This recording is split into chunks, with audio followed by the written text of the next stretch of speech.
अभिषेक चौधरी जी, आपसे पूछना चाहूंगी, अविश्वास प्रस्ताव के पीछे आखिर विपक्ष का क्या मकसद है?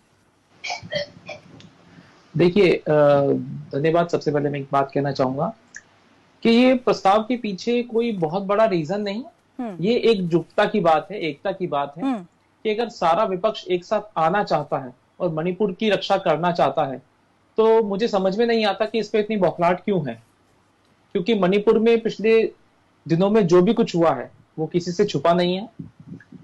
जब वहां पर वर्तमान की सरकार ने लोगों के लिए कुछ व्यवस्था नहीं करी, और अगर विपक्ष एकजुट होकर वहां कुछ करना चाहता है, तो हम्म। उसमें बीजेपी को इतनी बौखलाहट क्यों हो रही है? अगर संसद में, सदन में जब जाते हैं और ये प्रस्ताव रखा जाता है और वो वोटिंग होती है और ये इंडिया अलायंस को अगर बहुमत मिलती है, तो उसमें खराबी क्या है? मुझे कुछ समझ में नहीं आया कि क्यों ऐसा इस पे बार बार सवाल उठाए जा रहे हैं।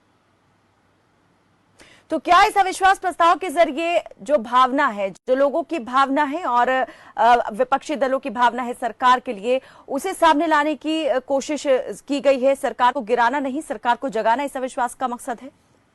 देखिए, मैं सबसे बड़ी बात इसमें कहना चाहूंगा कि ये सबसे बड़ा प्रस्ताव ये है कि मणिपुर को कैसे बचाया जाए। हम्म। मणिपुर में जो दिन प्रतिदिन हमने जो घटनाएं देखी हैं, उनसे बहुत दुख हुआ है, बहुत पीड़ा हुई है।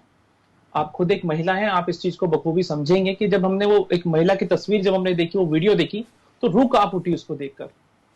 उस पे मुझे नहीं लगता कि कौन से बीजेपी में इतनी सारी महिलाएं हैं, किसने इस चीज को लेकर उठाया आवाज, या किसने आगे कदम उठाया। अब अगर विपक्ष एकजुट होकर उस पर मदद करना चाहता है, लोगों की आंसू पूछना चाहता है, तो उस पर भी भाजपा को पता नहीं क्यों नाराजगी है। इस चीज पर क्यों सवाल खड़े हो रहे हैं बार बार? ठीक है, अनिल गोयल हमारे साथ जुड़े हुए हैं बीजेपी के।